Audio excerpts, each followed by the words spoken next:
நாமக்கல் கொல்லிமலையில் உள்ள தனியார் ஹோட்டலில் மர்மமான முறையில் தனியார் கல்லூரி மாணவி ஒருவர் உயிரிழந்தார். அவரது இறப்புக்கு காரணமானவர்களை கைது செய்ய வலியுறுத்தி மாணவியின் பெற்றோர் மற்றும் உறவினர்கள் நாமக்கல் மாவட்ட ஆட்சியர் அலுவலகம் முன் சாலை மறியலில் ஈடுபட்டனர்.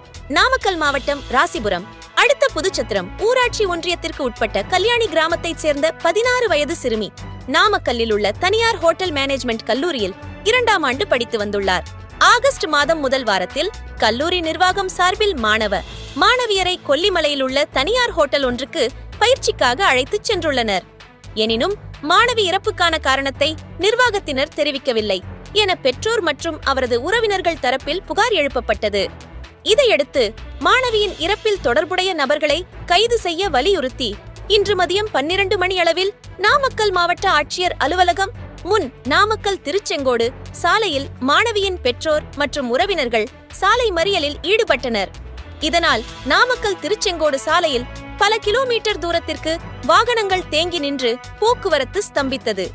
தகவலறிந்து சம்பவம் இடத்திற்கு விரைந்து வந்த நாமக்கல் காவல் துணை கண்காணிப்பாளர் ஆனந்தராஜ் தலைமையிலான போலீசார் மறியலில் ஈடுபட்டவர்களிடம் பேச்சுவார்த்தை நடத்தினர்.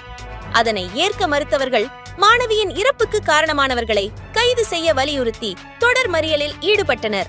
பின்னர் பேச்சுவார்த்தை நடத்திய போலீசார் மறியலில் ஈடுபட்டவர்களை சமரசம் செய்து உரிய விசாரணை நடத்தி நடவடிக்கை எடுப்பதாக உறுதியளித்தனர். இதையடுத்து மறியல் போராட்டத்தை கைவிட்டு உறவினர்கள் கலைந்து சென்றனர். இதனால் ஆட்சியர் அலுவலகம் முன் சுமார் 2 மணி நேரத்திற்கும் மேலாக போக்குவரத்து பாதிக்கப்பட்டது. எங்களது செய்தியை அனைவருக்கும் ஷேர் செய்யுங்கள். மறக்காமல் சப்ஸ்கிரைப் செய்து கொள்ளுங்கள். உண்மை செய்திகள் உடனுக்குடன். வணக்கம் தலைமுறை.